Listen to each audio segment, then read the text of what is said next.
नमस्कार। एक बार फिर टीडीएम सफलता चैनल में आप सभी का स्वागत है। आज हम इस वीडियो के द्वारा कक्षा 10 गणित के प्रश्नों का हम अभ्यास कर रहे थे। तो अध्याय 4 के द्विघात समीकरण के प्रश्नों के 4.1 प्रश्नावली के प्रश्नों को हल किया और आज हमारा जो टॉपिक रहेगा गुणनखंडों द्वारा द्विघात समीकरण का हल। तो द्विघात समीकरण का हल निकालने के लिए हम सबसे पहले क्या करेंगे कि इसके उदाहरणों को हल करें। उससे पूर्व आप थोड़ा ये समझ लें कि द्विघात समीकरण का मूल और हल आखिर एक क्या होते हैं, और दूसरे अध्याय में जो हमने बहुपद पढ़ा है तो बहुपद और समीकरण के दौरान हम किस तरह प्रश्नों को हल करते हैं, थोड़ा इसको बेसिक के रूप में समझने का प्रयास करें। तो आप देखें द्विघात समीकरण का मूल। तो आप देख रहे हैं कि एक उदाहरण लिया 2x² माइनस 3x प्लस 1 बराबर 0। तो आप देख रहे हैं कि ये जो द्विघात समीकरण लिखा है, यदि इस समीकरण में x की जगह यदि 1 रखा जाए, x के स्थान पर यदि 1 रखते हैं तो हम लेफ्ट हैंड साइड बराबर जो हमारा ये बायां पक्ष है और ये दायां पक्ष है जो 0 के बराबर है, क्योंकि समीकरण है। तो बाएं पक्ष में जब हमने x की जगह 1 रखा तो 2 इंटू 1 x की घात 2 है तो 1 की घात 2 माइनस 3 इंटू एक्स की जगह 1 और प्लस 1। अब इसे सरल किया तो 2 गुणा 1 का वर्ग 1 माइनस 3 एकम 3 प्लस 1, तो ये हो गया 2 एकम 2 माइनस 3 प्लस 1। अब प्लस 2 और प्लस 1 3 और माइनस 3 कितना आ गया 0। तो 0 किसके बराबर हो गया, राइट हैंड साइड के, यानी दायां पक्ष हमारा 0 था और हम बायां पक्ष लेकर के चले थे तो हमें 0 मिला। इसका अर्थ ये हुआ कि ये दोनों पक्ष बराबर हो गए। लेकिन कब बराबर हुए, जब हमने x बराबर 1 रखा।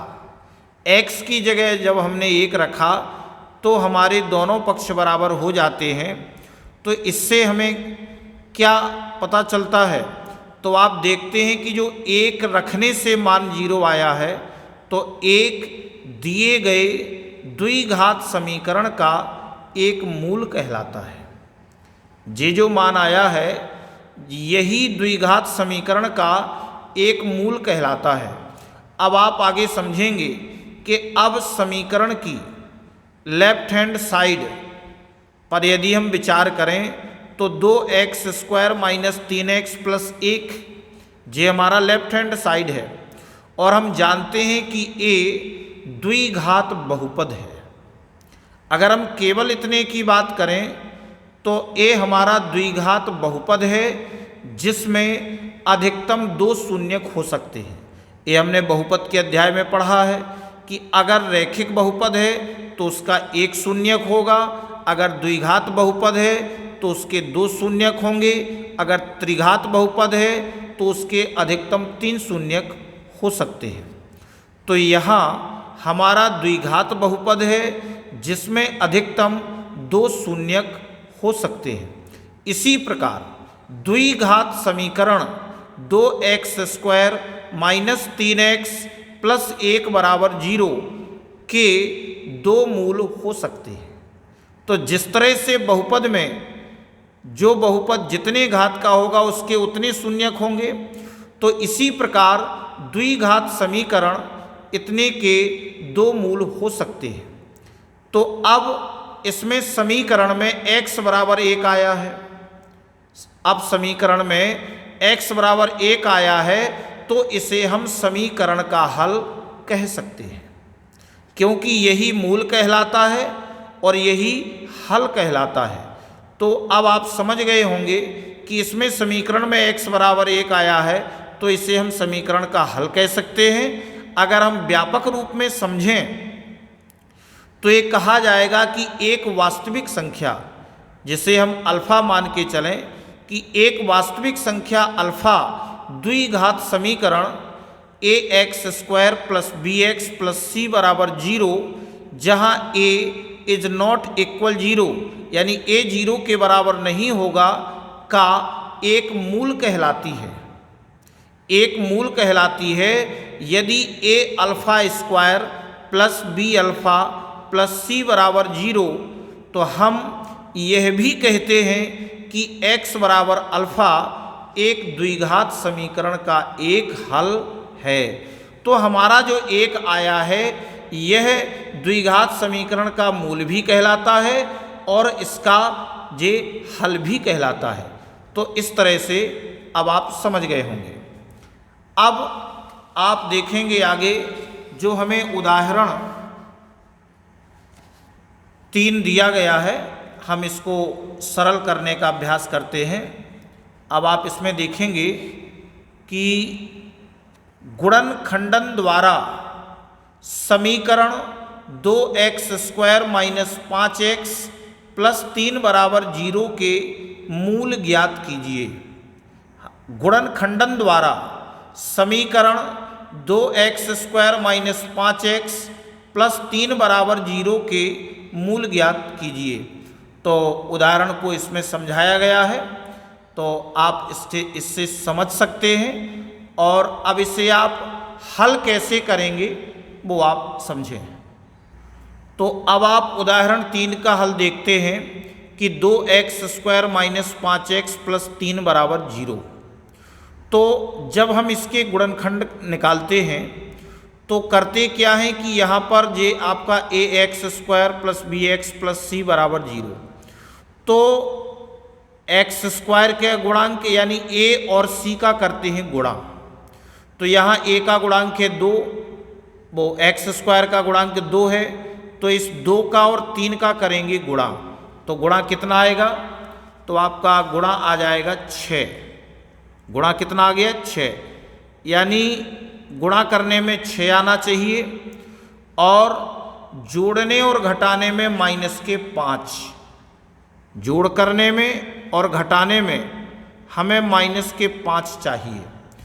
हमें ऐसी दो संख्याएं चाहिए कि अगर या हम जोड़ें तो -5 आ जाए या घटाएं तो -5 आ जाए।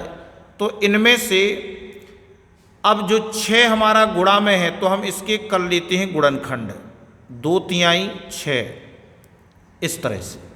अब हमें दो संख्याएं प्राप्त हो गई, एक 2 और एक 3।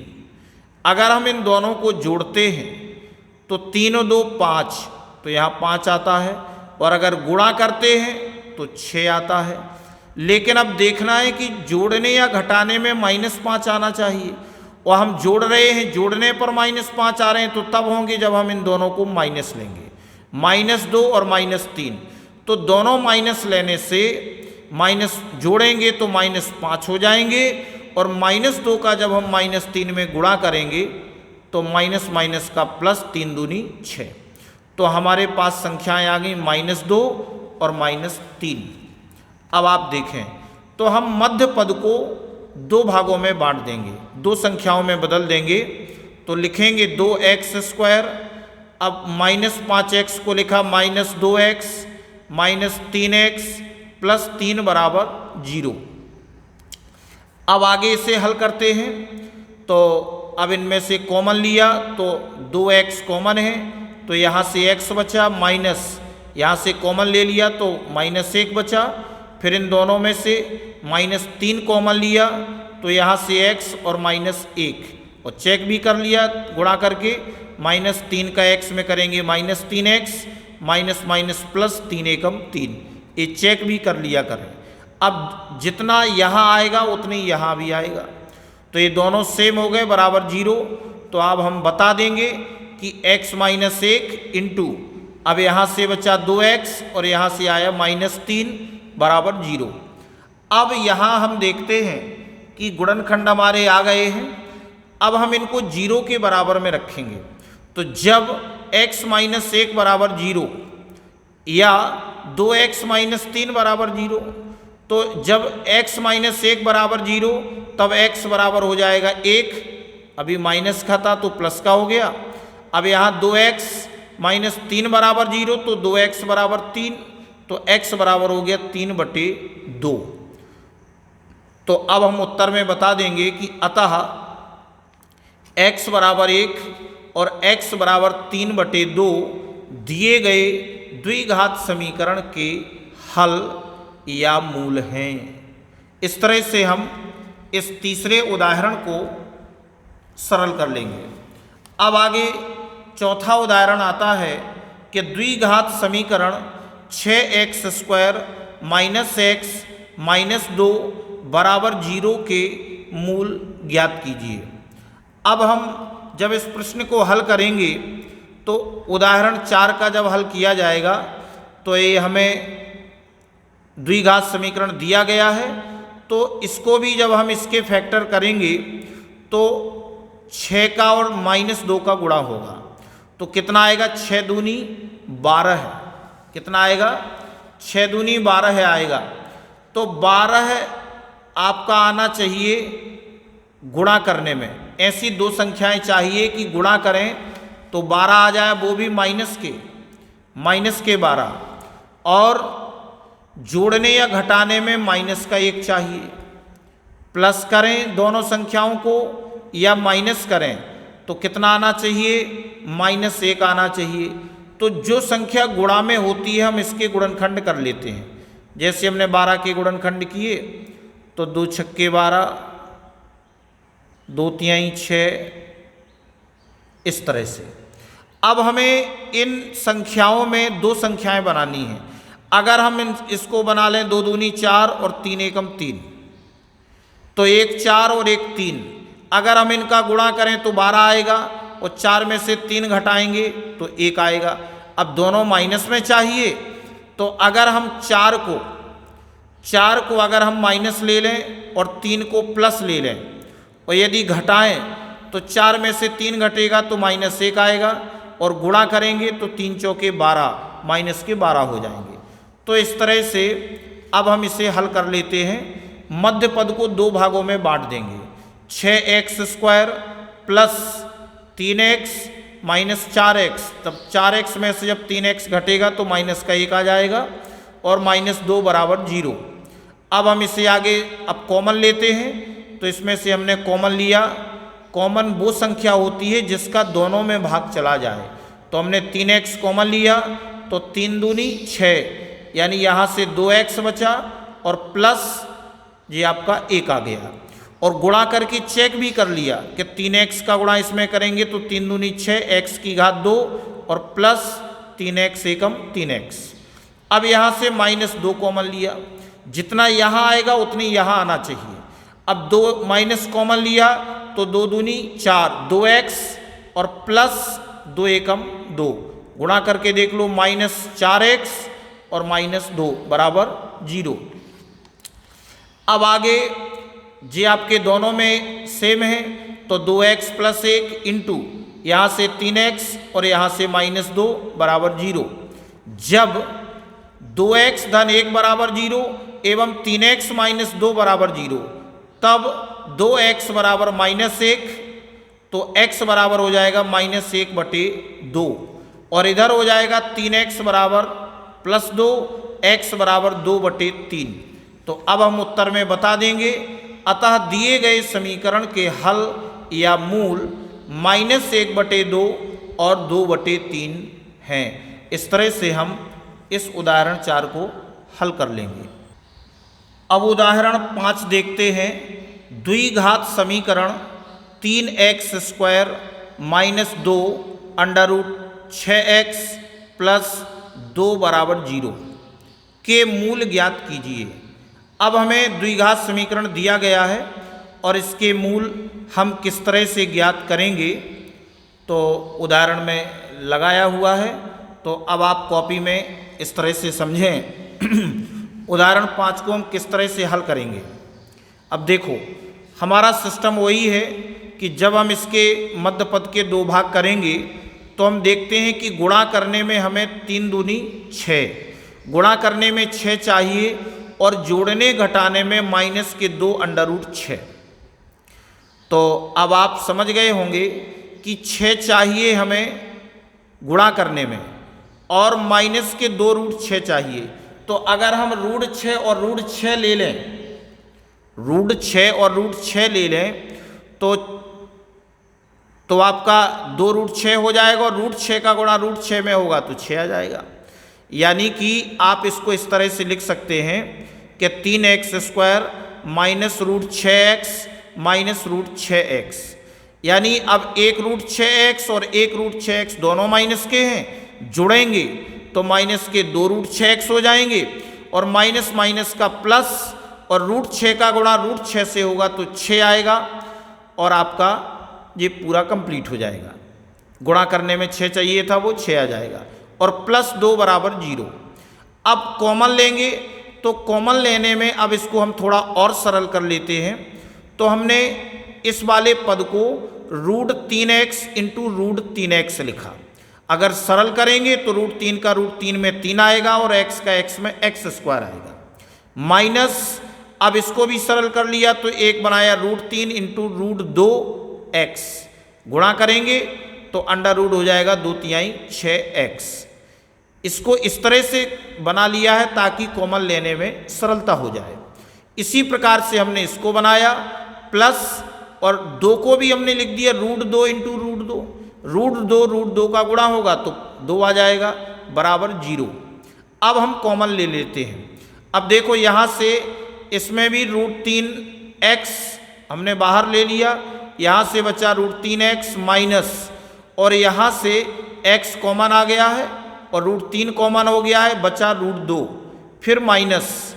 अब इन दोनों में से √2 कॉमन लिया है तो यहाँ से बचा √3 × x माइनस यहाँ से बचा √2 और चेक भी कर लो, चिन्ह भी चेक कर लेते हैं गुणा करके कि ये आपका माइनस में आएगा और माइनस माइनस से प्लस हो जाएगा बराबर 0।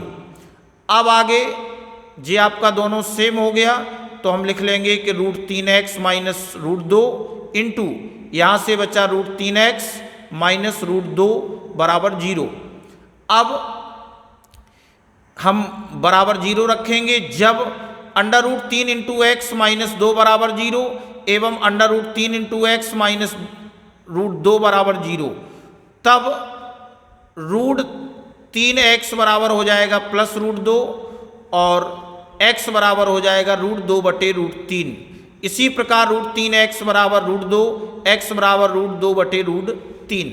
या तो इसको एक साथ लिख लेते हैं या अलग अलग लिख लेते हैं। अब हम उत्तर में बता देंगे। अतः दिए गए समीकरण के मूल √2/3 और √2/3 हैं। इस तरह से हम हल कर लेंगे। अब आगे हमें 6वें उदाहरण में दिया गया है कि अनुच्छेद 4.1 में दिए गए प्रार्थना कक्ष की विमाएं ज्ञात कीजिए।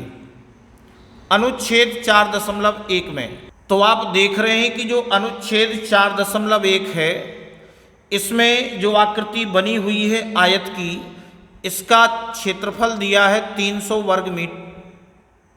वर्ग मीटर और जिसकी चौड़ाई है x और इसकी लंबाई है 2x + 1। तो इन्होंने क्षेत्रफल निकालने में लंबाई गुणे चौड़ाई किया है और इससे इनका समीकरण बना 2x² + x - 300 बराबर 0। तो हमें यहाँ पर इस 6 में जो दिया गया है समीकरण, इसको प्रार्थना कक्ष की विमाएं ज्ञात करना है। तो समीकरण जो हमारा दिया है 2x² + x - 300 बराबर 0। तो हम इसको किस तरह से सरल करेंगे वो आप देखें। अब उदाहरण 6 को हम किस तरह से हल करेंगे। ये हमें समीकरण दिया गया है कि 2x² + x और -300 बराबर 0। ये द्विघात समीकरण दिया है।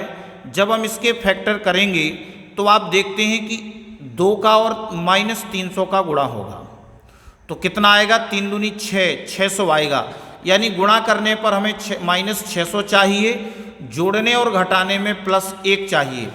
तो अब आप क्या करेंगे कि यहाँ पर 600 के गुणनखंड कर लेंगे। चूँकि 600 गुणनखंड करने के लिए बड़ी संख्या है, तो हम बड़ी संख्या से ही इसको तोड़ेंगे ताकि हमें कम से कम संख्याएं प्राप्त हों। तो हमने इसको 6 से विभाजित किया, फिर 5 से, फिर 5 से, फिर 4 से। अब हमारे सामने इतनी संख्याएं आई हैं। अब हमें 2 संख्याएं बनाना है। अगर हम 2 संख्याएं, अगर हम 5 और 5 को लेते हैं तो कितना होता है 25, 5 25, और 6 और 4 को लेते हैं, 6 चौकी 24, 24 एकम 24, तो ये आपका आता है 24। अगर हम घटाएंगे तो हमें कितना प्राप्त होगा 1। तो हमें जोड़ने में कितना चाहिए, जोड़ने या घटाने में +1 चाहिए। तो +1 के लिए हमें प्लस की संख्या बड़ी लेनी होगी, यानी कि हम माइनस का 24 ले लेंगे। और जब हम 25 का 24 में गुणा करेंगे तो हमारा माइनस का 600 आ जाएगा। अब आप इसके फैक्टर कर सकते हैं, जैसे कि आप देख रहे हैं कि ये द्विघात समीकरण दिया गया है। तो इसको किया 2x² माइनस के 24x प्लस के 25x और माइनस 300 बराबर 0। जब प्लस के 25 में से 24 घटाएंगे तो प्लस का x बच जाएगा।